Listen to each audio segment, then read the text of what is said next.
going on, everyone? Selamun alaikum, which means peace and blessings be upon you for all the non-Muslim viewers out there. And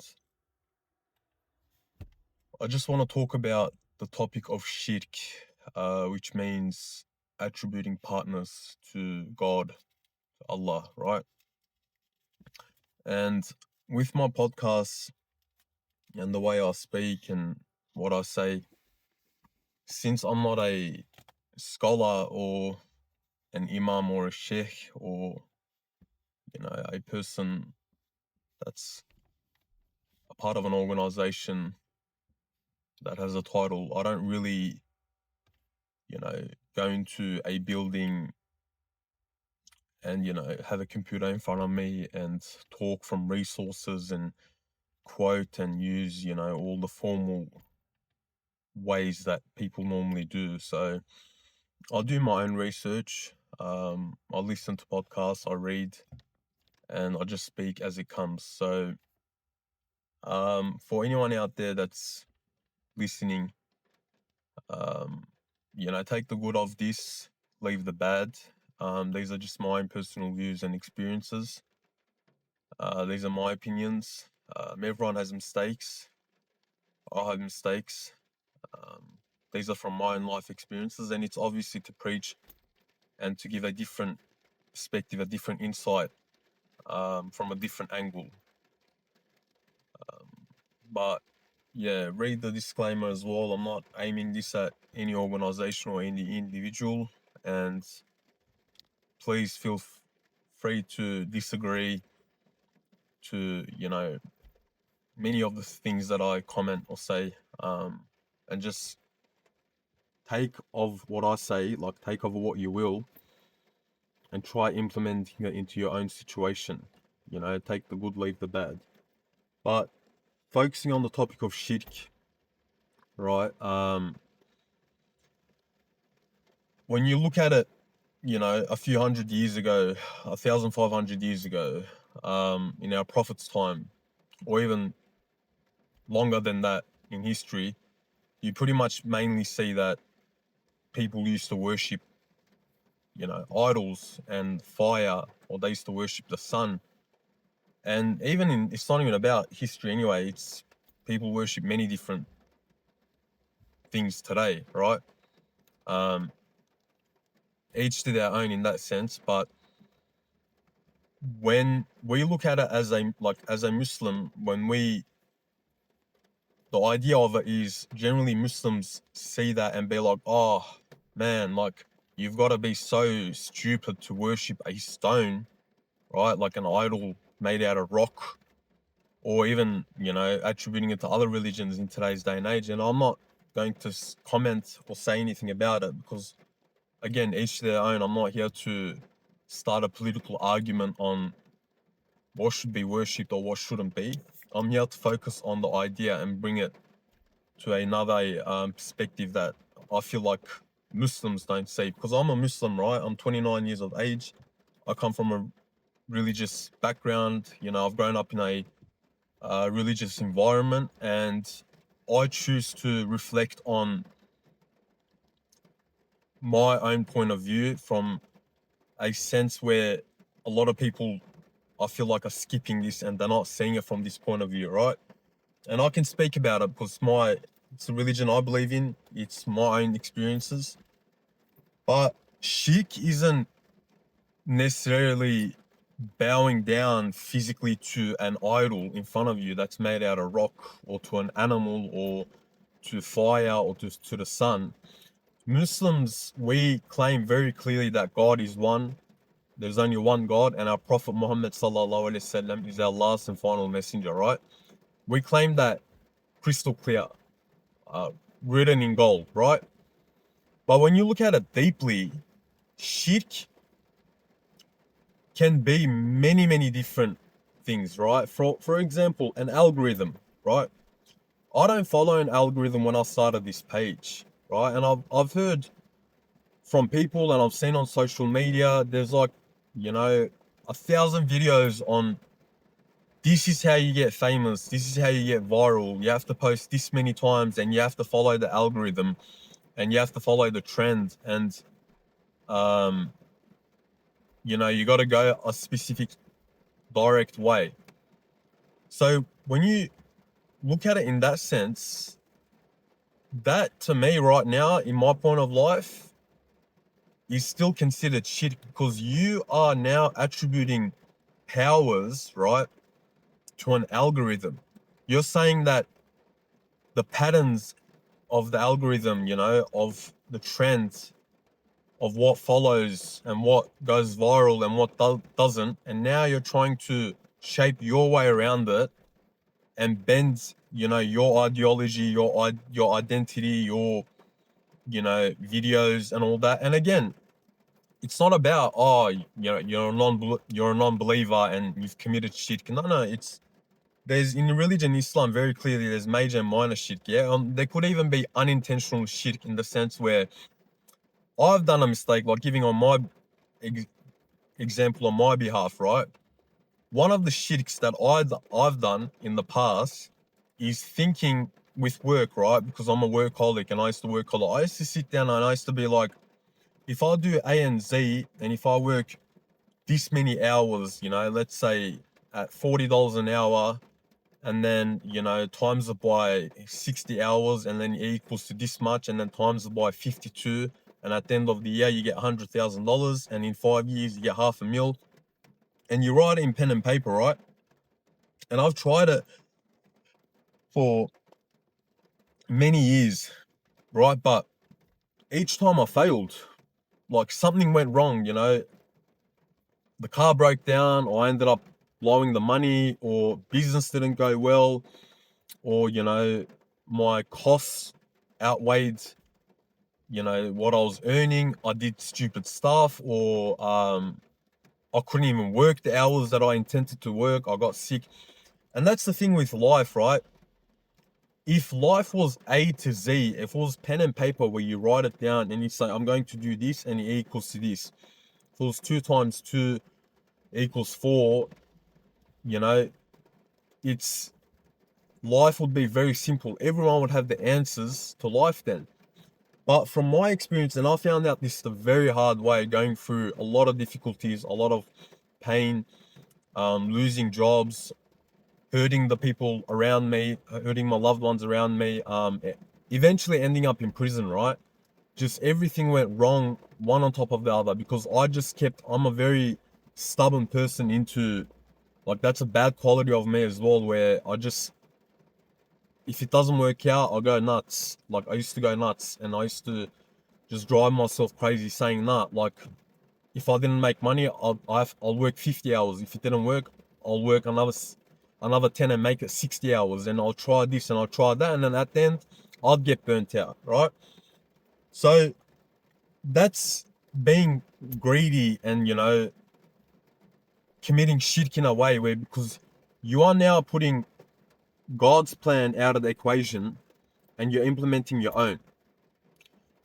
Same with this algorithm as well. And ever since I've started this page, and ever since I came out of prison, I've decided to change my ways, right? Because I said I've tried everything, like the logical stuff, saying, you know, what people said, do this job and work this many hours and go down this path. And I've tried a lot of stuff and it didn't work. So now I said to myself, I'm going to just leave it to God, you know, just leave it in the hands of God, like, whatever you want to call it. I'm just paraphrasing here. Leave it in the hands of God and just let it be. If it happens, it happens. If it doesn't, then try another way and try again. But for the time being, I am stuck on this topic of, you know, prison and, you know, organizations and religion, because for the present time, that's where I'm at. Yeah, because I've started this podcast into saying that I'm going to journal my journey, right? And whatever problems I'm facing, or whatever I think that that's on my mind, or that I should talk about, is what I'm going to talk about. A year later or 6 months later, I don't know what's going to happen. I don't know if I'm going to wake up tomorrow. I don't know if I'll go a different path tomorrow. I don't know if I'll completely change what sort of AI edits I make, or what sort of topics I talk about, what sort of job I do. I don't know. And that's the scary part. And it's scary in a way where it's nerve-wracking, right? Because now, like, and this doesn't mean that you don't plan and you don't prepare. It's not like, oh, I do nothing and I'll just pray to God and let things magically happen, to put it into sense. No, you still gotta, as our Prophet Muhammad sallallahu alaihi wasallam said, that, tie your camel, like take the action, but then leave the rest to God, right? But yeah, committing shirk in the sense where it goes into many different topics, right? And the reason why I speak about religion, the reason why I speak about religion and organizations and, where I'm at with my AI edits and the topics that I've covered, the unseen and, dark theme and whatnot, is because these things exist, right? I used to, honestly, anyone that knows me in my personal life, I repeat this over and over again because it's the truth. I used to attend religious gatherings and it didn't interest me because, like, again, I've said this before as well, where there would be 20, 30 minute of religious, reading a book or praying or whatnot, which is good. Again, I don't have anything against it, but the rest will just be like, political talk and whatnot. And with political talk, I honestly never got involved in it. Like, I used to say, I don't care. Like, I honestly don't care, because to me, it felt empty, because, like, speaking about it in the sense where, it just led to arguments and it led to a lot of problems. And the thing with me is, I speak about very sensitive topics that are very uncomfortable, that have made the people around me very uncomfortable, and I've witnessed this my whole life. And I used to always blame myself. I used to be like, man, I must be the problem, because I used to sin a lot as well. I was the one that didn't pray. I was the one that was on and off from drugs. I was the one that didn't attend the weekly gatherings, and the rebel, the one that did whatever he wanted, the one that had a girlfriend, the sinner. So I used to honestly turn around and blame myself. I used to be like, man, I used to be the problem. But like, a lot of that's true. I don't disagree to that. A lot of that is true, but one thing that people don't want to do is they just want to point fingers and literally say, no, you're the problem. And that's coming back to the topic of shirk, attributing partners with God. Yes, you might be a Muslim that prays 5 times a day and that goes to your weekly gatherings, and you've set up the correct halal life, yeah, which is amazing. You're married and you've got kids, and you don't sin in the sense where you're away from major sins, yeah.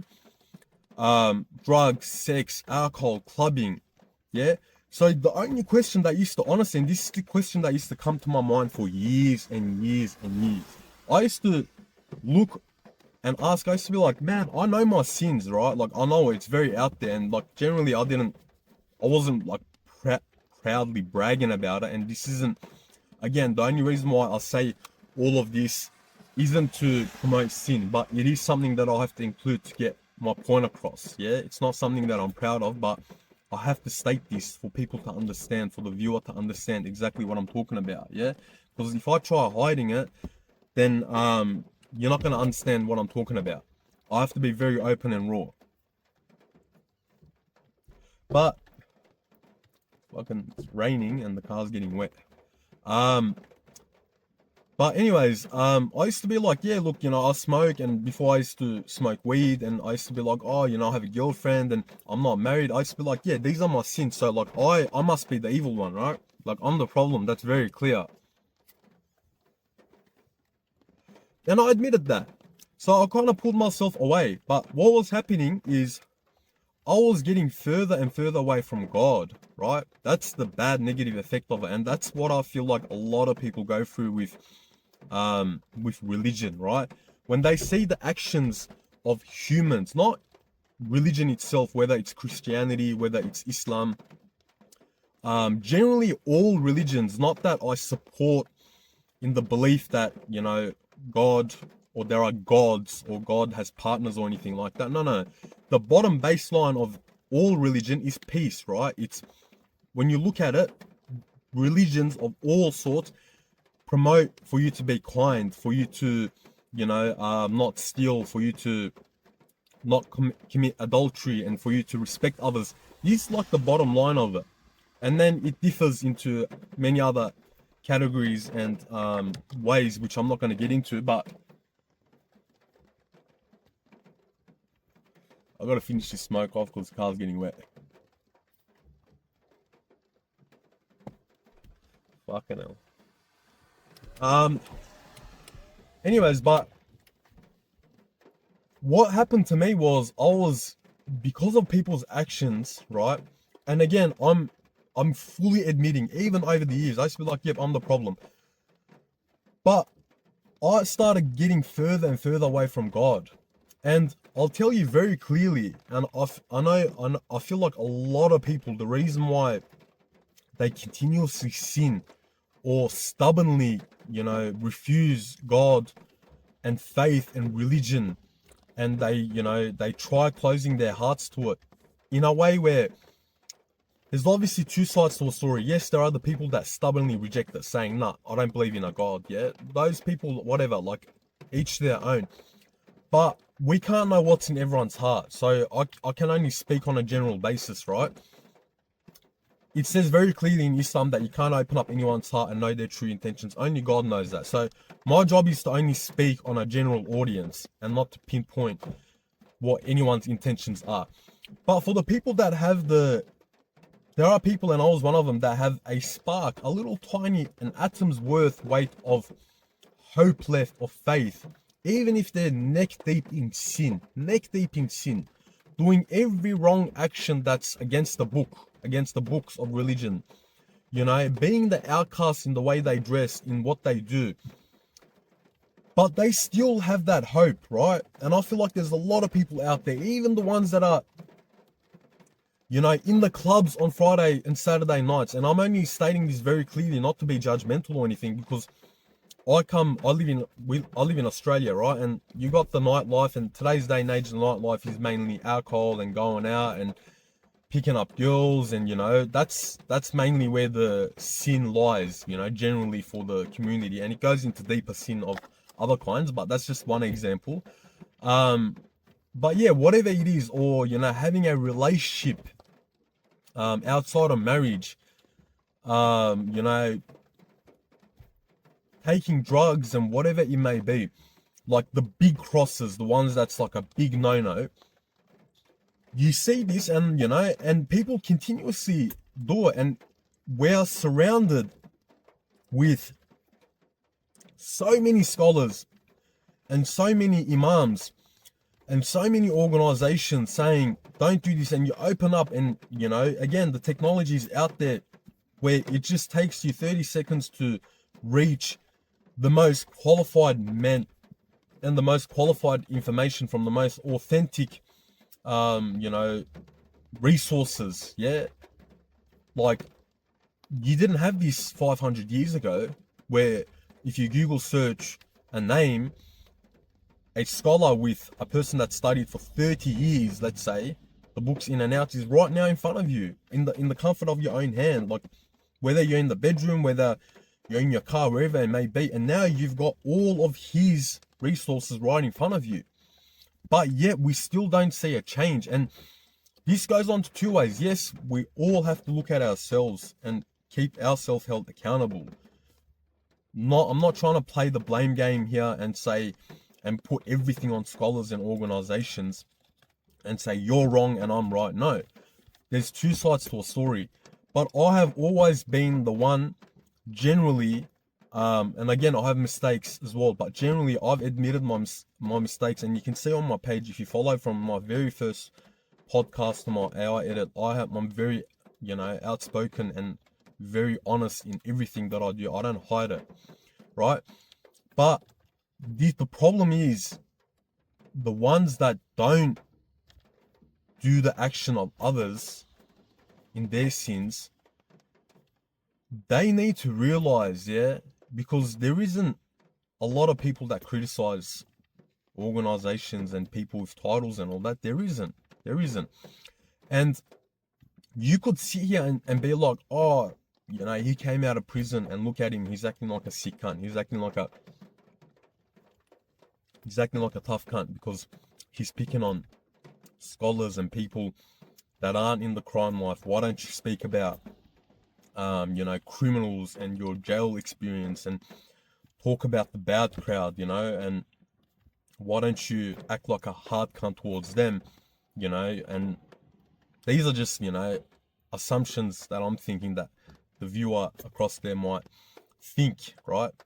Saying, yeah, it's easy to, you know, pick on the men that are, you know, law-abiding, whatnot. I'll get into that topic as well very clearly, right?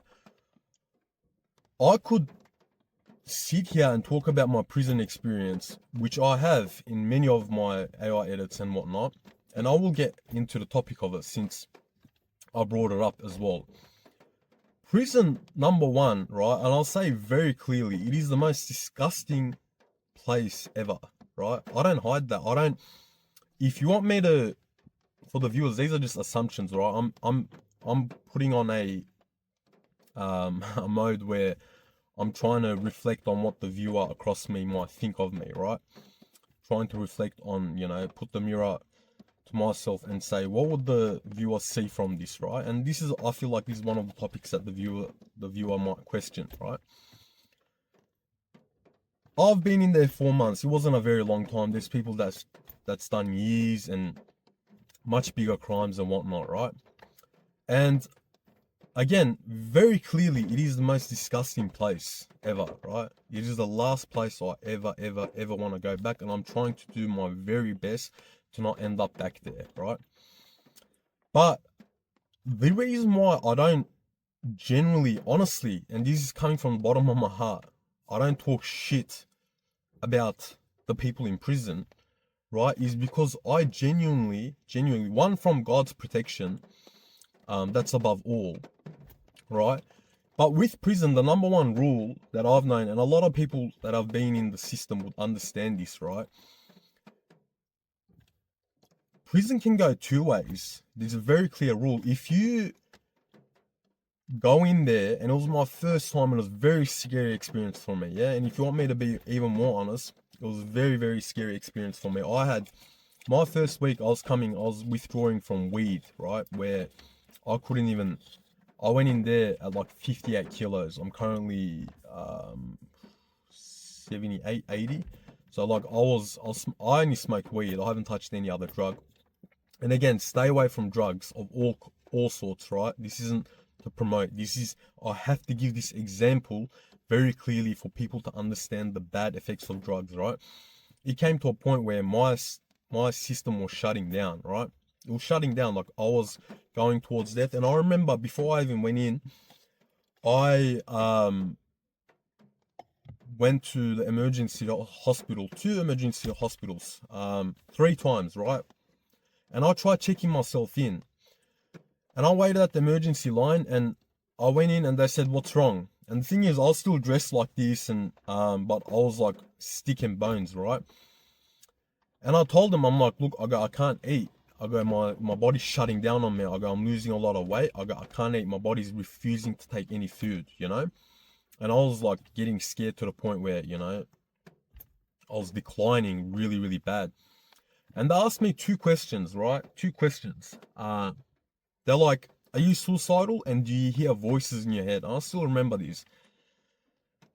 And I turned around to them, and it doesn't matter. Like, the thing with me is, because of, just to give a background story, because I have kind of faced hardship in the sense where with hospitality, working long hours, this and that, I'm a bit strong in the sense where, like, the little, you know, working 50, 60 hours, or, you know, having pain in your body, where, like, there was one point in my life where I was so tired from working, I used to get cramps on my foot and my whole body, right?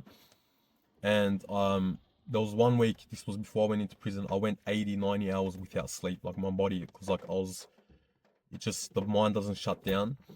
So I've had similar experiences, but I came very close to, losing my mind and death and all that. But Alhamdulillah, number one reason, like above all, is the protection of Allah. But from that, like I've kind of been trained, so I was, kind of used to it. I was resilient to it, right? So I'll still dress up like this, and I was at emergency, and people were looking at me like, "Why the fuck is this guy in emergency? He's got like the same clothes. I bought these before I went into prison. They're like, why is this guy in emergency? It looks like there's nothing wrong with him." And they asked me two questions. They're like, "Do you hear voices in your head? And are you suicidal?" And I've never ever attempted suicide in any sort of way, self-harm. And I just looked at him. I'm like, I told him, I'm like, no, like, and I got to be annoyed. I'm like, I'm not gonna admit that, because once the moment I say that, you're gonna label me as a mental, and that's gonna be on my record. And above all of that, I don't hear voices in my head, and I'm not like suicidal thoughts, right? Suicidal thoughts, and that's another topic as well. I'm jumping from topic to topic, but it is what it is. I'm just letting it flow as it comes. Right? Again, I don't have like a set structure, but suicidal thoughts, right? In my opinion, people, you get days where you just want to give up, right? And it gets very deep for some people, and I'll admit this very clearly, where you don't want to live anymore. That's what a suicidal thought is, but acting upon it is something different. And yes, when times get really, really tough, especially when you're not practicing, and you're away from God. I believe it's my personal experience, and you're, heavily trying to get all your stress out on drugs and alcohol. It gets even worse. Like, there's no end to it. That's why I say stay away from it. It does you no good. And suicide rates are through the roof, but you know, these thoughts can happen, right? It's happened to me. And I'm sure it's happened to a lot of people. We're all human, right? There are days where we just say, I don't want to live on this disgusting planet anymore. It's not worth it. But the thing is, it's not that we don't want to live. It's not that we want to die. It's what I believe now is we're trying to kill the pain that's inside of us. That's what we're trying to kill. Not our body, not our soul, not our existence, but the pain that's hurting inside of us, right? And it's very upsetting. It's a very sensitive topic, right? Where you see, unfortunately, a lot of people act upon it, right? And you get upset because I've watched stories of people that have turned from suicide, where they've tried and God has saved them, where they didn't end up dying. Even people that have slit their wrists or jumped off a bridge, somehow they ended up surviving, through God's protection. And everyone says the same thing. That's turned back from it and they've survived it. They're like, the moment they did the action, it was instant regret. Like, they realized that they didn't want to do it, right?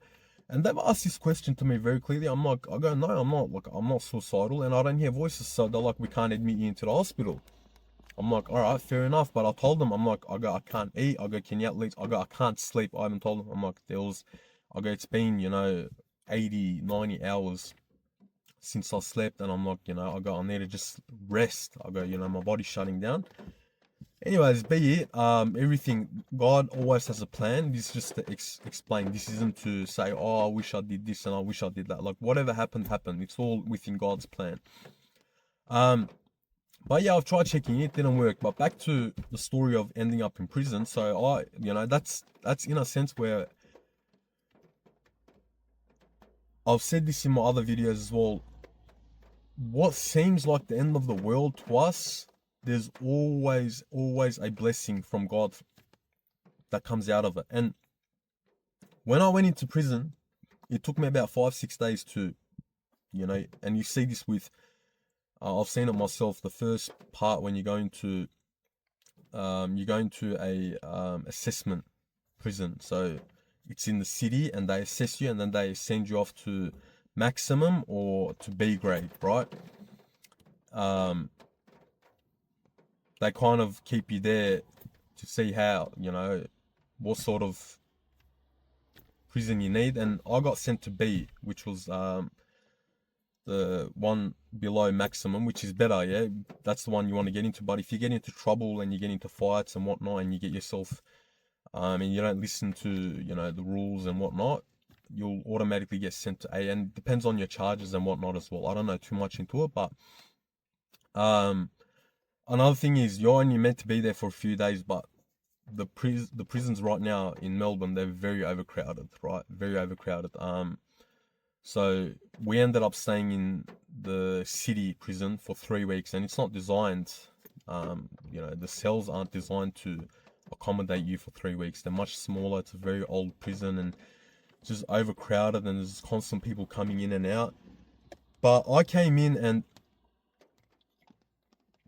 for the first week or so, I didn't even know what the fuck was happening, because like I was completely, like, I ended up getting arrested in front of my in front of my parents' house, and the cops pretty much put me in handcuffs, and I was a spastic. Like, and I admit this now, like, I was completely off my mind, like, because I was just blowing up at everything, and I did some really stupid stuff that I regret.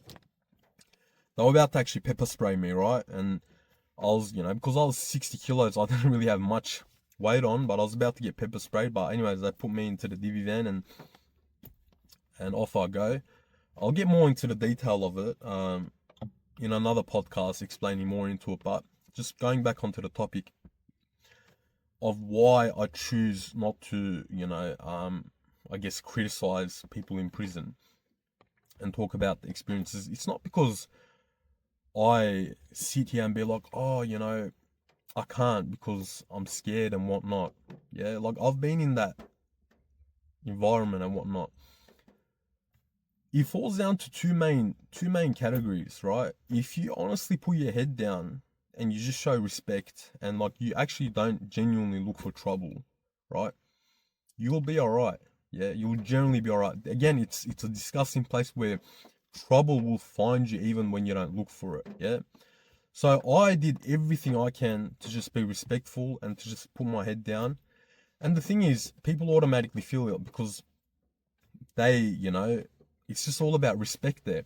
And generally the people that get into trouble, right? The people that, get themselves into fights and whatnot, it's either owing money, or it's over, a dispute, or it's over someone said this and someone said that. So like, again, like, it's more complex than that, but there were other people like me as well, where they just, kept to themselves, and they're all right. They, just write out your sentence and you're good to go.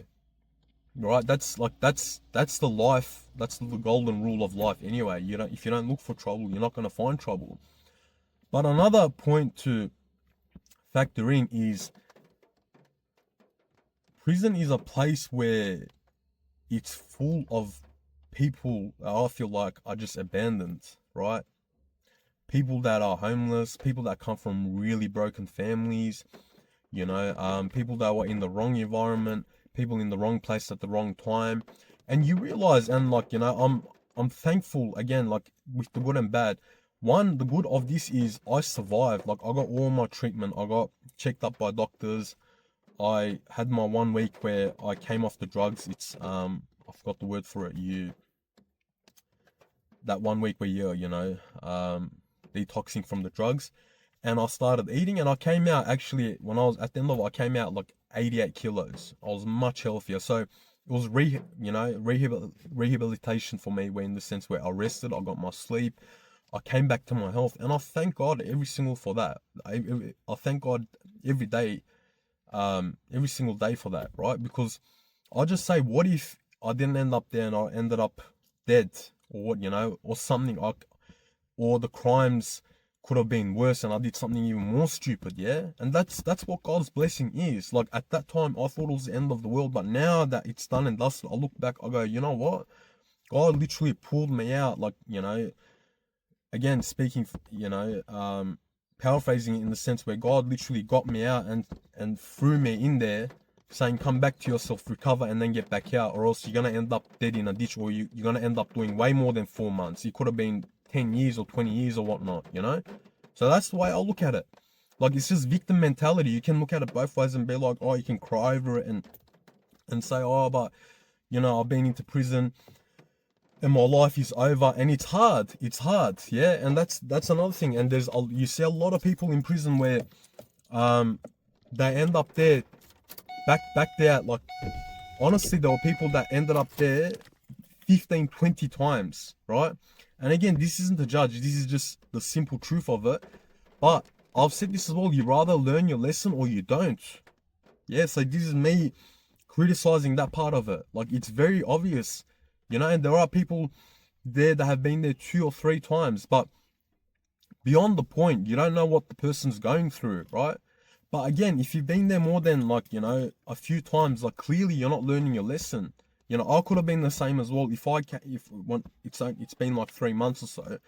If I went back into the life of crime, if I didn't learn my lesson, if I continued my ways, I'd end up back there very easily the next day. If I picked up drugs and, you know, not that I have any sort of criminal record in the sense where I've broken into anyone's home. I've never stolen anyone's property. I've never physically hurt anyone, right? Mine were just driving charges and IVA. It's not to justify it, but I am not a thief and I'm not a violent person, right? So I won't attribute that to myself. I haven't done any of those actions. But you see some people, you know, they'll be in there for thieving, and then the guy will be released and then he'll go thieve again and he'll be back there again. That's wrong. You know, like, if you're constantly going back to crime, yes, you're gonna end up back there. It's only a matter of time. And people have told me this in prison themselves. People themselves said, when you get out, just go back to, you know, your truck driving. You know, you're a clean kid and you're this, and like, don't end up back here. People know this. You get 2 sorts of people. There are people that go in there and be like, you know what, I don't want to be back here. So when I'm out, I'm gonna fix up my life. I'm not gonna go back into the crime of life. And there are people that go, no, I don't care. You know, when I'm back, I'm gonna do what I do. So that's very obvious, yeah? That's very obvious. But the reason why I don't specifically criticize, you know, the part of prison is because the life of crime, right? And that sort of life, it's already very clear cut. Like, you know, you break the law, you know, for example, there's no point of me saying don't steal, especially in a country like Australia where it's so protected, right? Like, you're gonna get caught, yeah, and like, everyone knows clear cut that you shouldn't break into someone's house and steal and whatnot, or don't physically hurt someone, you know, don't be violent and whatnot. You know, and I guess I could be preaching about this stuff, and maybe later on I will. Maybe later on, you know, a few months when I get to a different position. Again, it goes back to my same topic. Right now, I'm focusing on why I ended up in this situation, and that's why I focus on, you know, the religious organization and preachers, and I relate it back to Islam, because that's the part of my life I'm at. The question I'm asking myself is, why did a person like me that's never had a criminal record in their life, 0, I literally had none, in the last 1 year, and that, when you look at my history and when I talk to psychologists and therapists and all that, they all say the same thing. They're like, and even people in prison said this as well. My lawyer literally, you know what she said to me? She goes, your charges, you shouldn't even, like, technically be in prison. Like, you should have got a CCO, like, or community corrections order, or some sort of other action before going to prison, because you don't directly get sent into prison. You get, you know, they give you a few chances in doing community work, whatnot. But I'm not making this up. That's what my lawyer said. Like, I was one of the people with the lowest charges in there. And again, I will talk about this when the time comes, where I hope to come to a position where I'm in a much better state, right? And I can reflect back and I can start promoting on why violence is bad. I can start promoting and getting into details of how prison was, what I lived, what I saw and whatnot, right?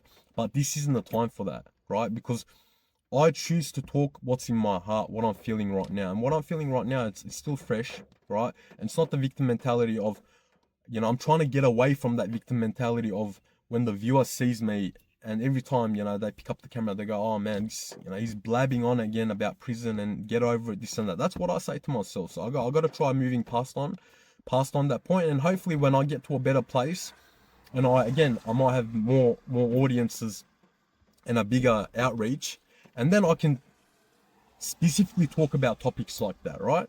But that covers why I don't get into that stuff. It's not because I'm trying to be a big boy. It's not because I'm trying to be a sick cunt. It's not because I'm trying to be a tough cunt. It's not because I came out and be like, yeah, you know what, I've been to prison and now I can pick on these guys. No, it's not. The number one question is why? Why did I end up there? And relating back to religion, why do people end up in positions like this, right? Because if there's clear-cut rules of, yeah, you know, you're a authority of a, you know, organization, and you're religious, and, you know, sorry, my nose is blocked. You know, you live a certain life, then okay, and you know that's clear cut for the criminal life as well. Yep, you're a criminal. There's like, I feel like there's too much of a division, right? So, like, again, it comes back to the same question: where does the evil lie? Honestly, honest to God, where does the evil lie? Like, I'm just thinking, I've had this question for years and years in my mind. For a person and there are people like this, for a person that's lived the same life for 20, 30 years, right? They got married early and they've stayed away from all the major sins, and, you know, they've set up a good family, and they've gone into a gathering of religious people, you know, and protected themselves, which I admire. I've always respected that. But the thing is, I always ended up getting kicked out. Honestly, because I spoke about uncomfortable topics like this. I speak very raw. Like, I open topics that people mostly avoid, right? The very uncomfortable topics that people don't want to hear. And I used to be like, no, get out. And then the blame was, oh, you smoke, or you do this, and you don't pray, and you don't do that. Even when I did used to pray and whatnot, like, it took me a few weeks since I came out of prison. I was completely off drugs, you know, I was on my prayers, this and that, and I started talking a bit about this political talk, and straight away they said, don't attend. So then I turn around, I'm like, you know what? I go, no. I go, as much as I may be the problem, there is a much bigger problem here that people don't see. There's a much bigger problem here that people refuse to see, right? And it comes back to my topic of shirk as well. When you attribute anything to an algorithm, to money, to business hours, to an organization, to anything that you do, this isn't just considered being ungrateful. You can't just be like, oh, you know, you earned a certain amount of money. Let's say you made 50K in business, and you turn around and be like, oh, you know, I didn't make 60K and this and that. Yes, a part of it is being ungrateful, right? A part of it is being ungrateful. Yeah, that's very clear cut. But you're doing shirk when you say, oh, why did this happen and why didn't I earn this much? And you're doing shirk when you completely say to yourself, I don't sin, in the sense where I honestly, again, not to promote sin, but when you sin, you know, even when you smoke like this, you realize, man, I sinned. Like, even the cigarette, yeah, you go, I sinned. And it makes you want to pray. It makes you want to turn back to God, if anything, right? You go, fuck, man, like, you know, like you reflect and you be like, I know I sin. But there were times where I tried completely cutting off sin, even just, you know, from one cigarette. And honestly, I got into this delusional mode where I felt so just lost and so disconnected from God. Honestly, I'm just like, you know, my prayers, let's say I went, you know, as an example, 1 month without any sin, like the tiniest sin from looking at a female that's, you know, crossing the road, which is, you know, a sin in Islam, to smoking a cigarette, to, you know, swearing, the tiniest word. It came to a point where it just became like I was praying my prayers and I didn't feel any connection. I didn't. Because I'm sitting there, I'm like, man, like I go, I don't sin. Like I just, I felt egotistic. I'm going up and down in my prayers. I'm like, this just feels empty. Like why am I worshiping God for?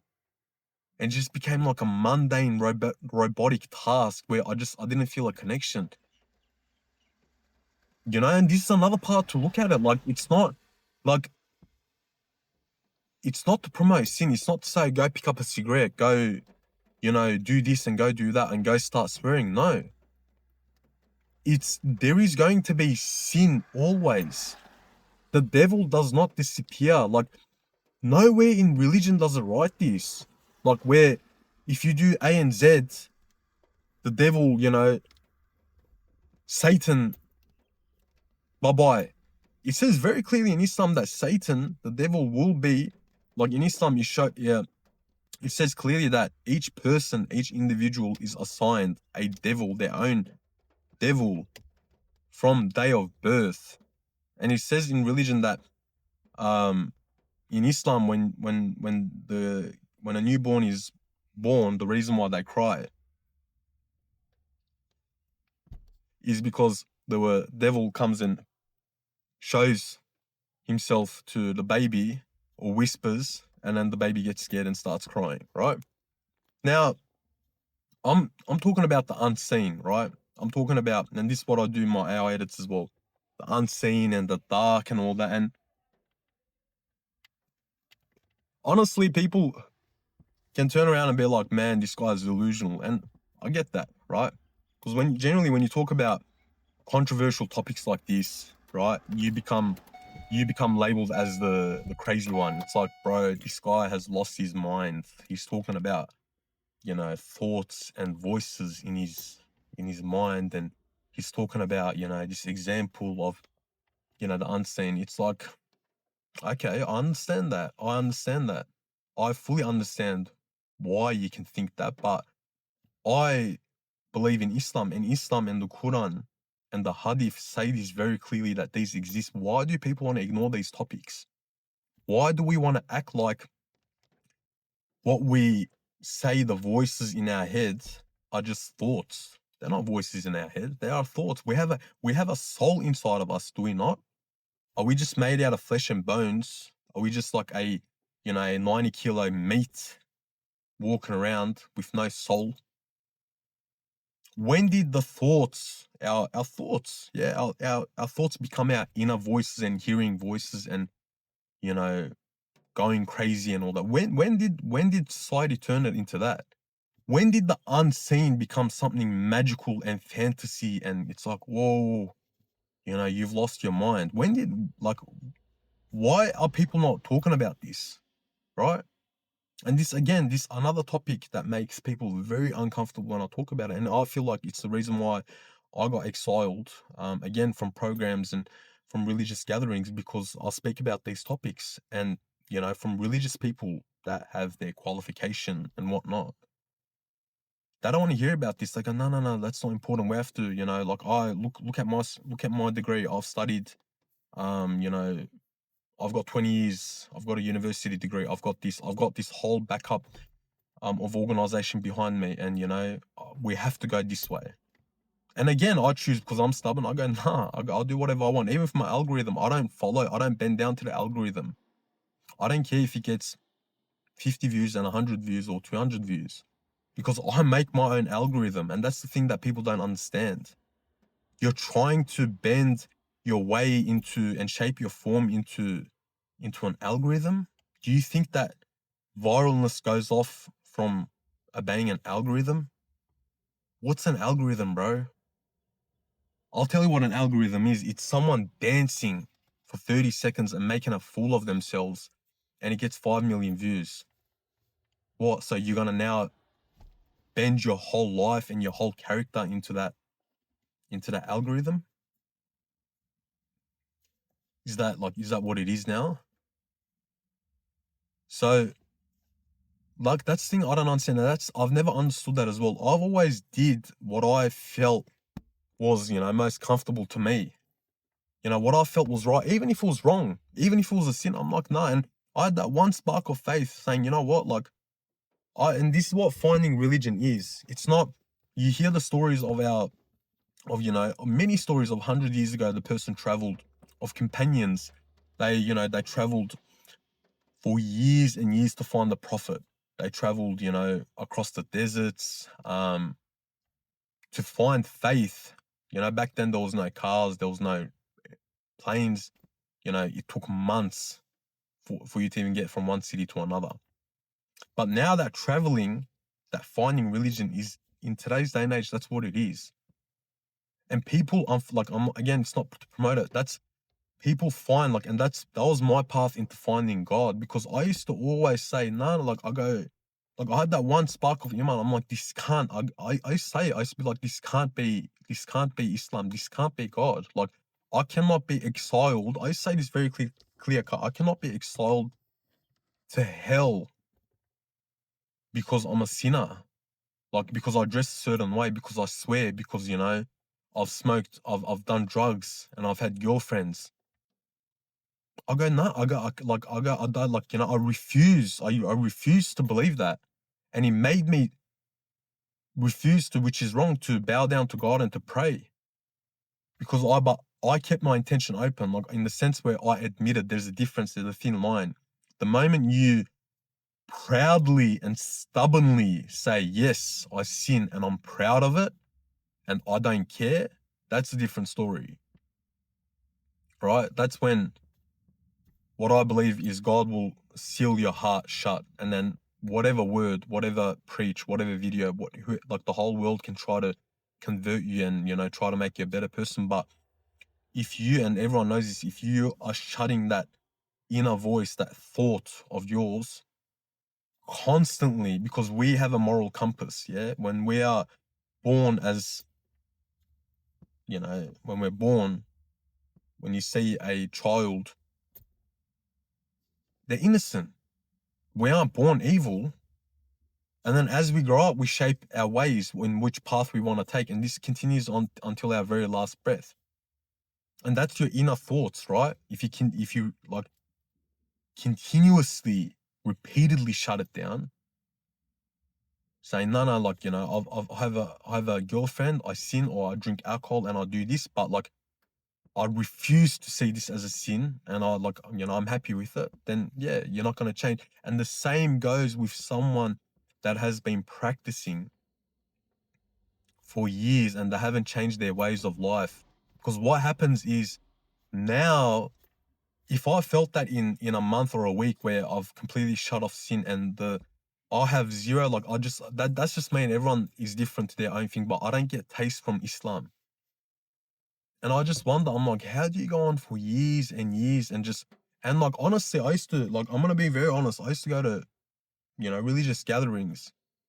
I wasn't a person that prayed, but we prayed there. And I used to get really pissed off at one thing, very, very, and I say it, I used to go there, I was wrecked, I was tired, and we'll do the prayer, yeah? And I kid you not, I'm sorry to say, but the prayer was done done in and out.